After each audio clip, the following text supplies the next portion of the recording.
Line শাকারতুম লাযীদান্নাকুম ওয়া line কাফারতুম ইন্না আযাবী লাশাদীদ। শুকরিয়া আদায় করো, আমি নিয়ামত বাড়িয়ে দেব। আর যদি অস্বীকার করো, না শুকরিয়া হও, শুনে রাখো আমার আযাব কিন্তু খুব কঠিন। এই যে দেখেন, আমরা একটু অসুস্থ হইলেই বলি আল্লাহ খালি অসুস্থ তুমি আমারই দেখো, খালি আমারই অসুস্থ হয়, দুনিয়ার আর কারো দেখো না। অথচ আল্লাহ তাআলা যারা খাস বান্দা, আল্লাহ তাআলা তাদেরকে, যারা আল্লাহ তাআলার বেশি মহব্বতের বান্দা, আল্লাহ তাআলা তাদেরকে বেশি বেশি কি করেন? পরীক্ষা করেন। হযরত আইয়ুব আলাইহিস সালাম নাম শুনছেন না আপনারা? সে আইয়ুব আলাইহিস সালামকে আল্লাহ তাআলা কত পরীক্ষা করলেন। শরীরের মধ্যে একবারে কিরা পড়ে গেল, আত্মীয় স্বজন যারা ছিল সবাই চলে গেছে, একমাত্র বিবি কে ছিল? বিবি রহিমা হযরত আইয়ুব আলাইহিস সালামের কাছে ছিল, সাথে ছিল, আর বাকি যারা ছিল সবাই চলে গেছে।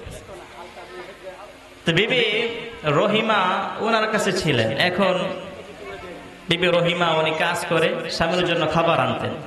কথাগুলো খেয়াল করবেন যে আমরা একটু অসুস্থ হইলেই যে আল্লাহর উপর থেকে নাশুকরিয়া হয়ে যায়, আল্লাহর শুকরিয়া আদায় করি না। আর আল্লাহর প্রিয় বান্দাগণ আল্লাহ তাআলার উপর কতটুকু ভরসা করতেন, আল্লাহকে কতটুকু ভালোবাসতেন, একেবারে খুব মারাত্মক অবস্থাতেও আল্লাহ তাআলার প্রেম কিরকির নাই, তারা ছেড়ে দেন না।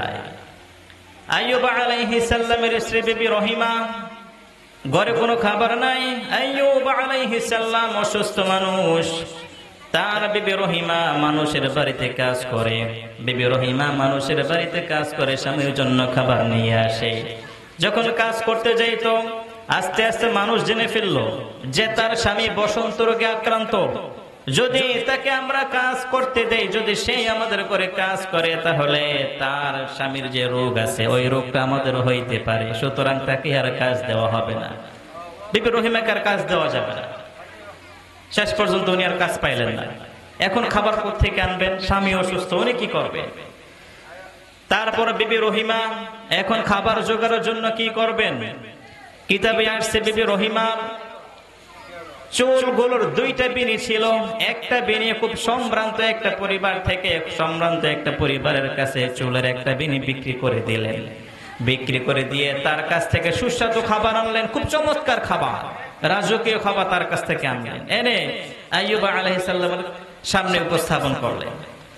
আইয়ুব আলাইহিস সালাম বলল, বিবি রহিমা এত সুন্দর খাবার, এত ভালো খাবার, সুস্বাদু খাবার, রাজকীয় খাবার কোথায় থেকে আনলা? বিবি রহিমা সত্য কথা বলে না, মাথার উপর ওড়না ছিল।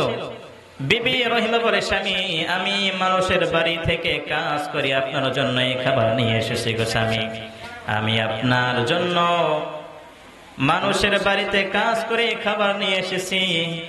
আইয়ুব আলাইহিস সালাম বলেন, বিবি রহিমা এত কষ্ট করতেছো। হযরত আইয়ুব আলাইহিস সালাম প্রথম দিন খাবারটা খাইলেন, দেখলেন যে স্ত্রী এত কষ্ট করে খাবারটা আনছে, এত সুন্দর খাবার, প্রথম দিন উনি খাইলেন। এরপরের দিন বিবি রহিমা আবার কোনো কাজ পার না, এখন কি করবে? স্বামী অসুস্থ, খাবার তো আনতে হবে। বিবি রহিমা আবার ওই যে দুইটা বিনি ছিল, দুইটা বিনি থেকে আরেকটা বিনি বিক্রি করে দিলেন, চুলের বিনি। চুলের বিনি বিক্রি করে দিয়ে খাবার নিয়ে আসলেন স্বামীর জন্য। কথাগুলো শুনতেছেন? চুলের বিনি বিক্রি করে খাবার নিয়ে আসে স্বামীর জন্য। আর আমরা কি কষ্ট করি? আমরা কোনোদিন না খেয়ে থাকছি? আমরা তো কোনোদিন না খেয়ে থাকি না। আল্লাহ তো আমাদেরকে না খেয়ে রাখেন নাই, তাহলে আল্লাহ তাআলার উপর আমরা শুকরিয়া কেন করব না? আল্লাহ তাআলার উপর থেকে আমরা আস্থাহীন কেন হয়ে যাই? যখন খাবার নিয়ে আসলেন, আইয়ুব আলাইহিস সালাম বলল, বিবি রহিমা গতকাল তুমি এত সুন্দর খাবার আমার জন্য নিয়ে আসছো, আজকে এত সুন্দর খাবার তুমি কোথায় থেকে আনলা? বিবি রহিমা বলে, ও স্বামী আমি মানুষের বাড়িতে কাজ করে খাবারটা নিয়ে এসেছি। আইয়ুব আলাইহিস সালাম বললেন, আজকে আমি আর খাবো না। সত্যি কথা যদি আমাকে না বলো, যদি আমাকে সত্যি কথাটা না বলো, আসল ঘটনা যদি আমাকে না বলো, আজকে আমি আর এই খাবার খাবো না। বিবি রহিমা বললেন, স্বামী গো আমি তো কাজ করে খাবার আনি নাই, আমি তো অন্য কোনো কিছু করে খাবার আনি। আইয়ুব আলাইহিস সালাম জিজ্ঞাসা করলেন, তুমি কি করে আজকের খাবারটা আনছো? বিবি রহিমা তখন স্বামীর দিকে তাকিয়ে মাথার ওড়নাটা খুললেন।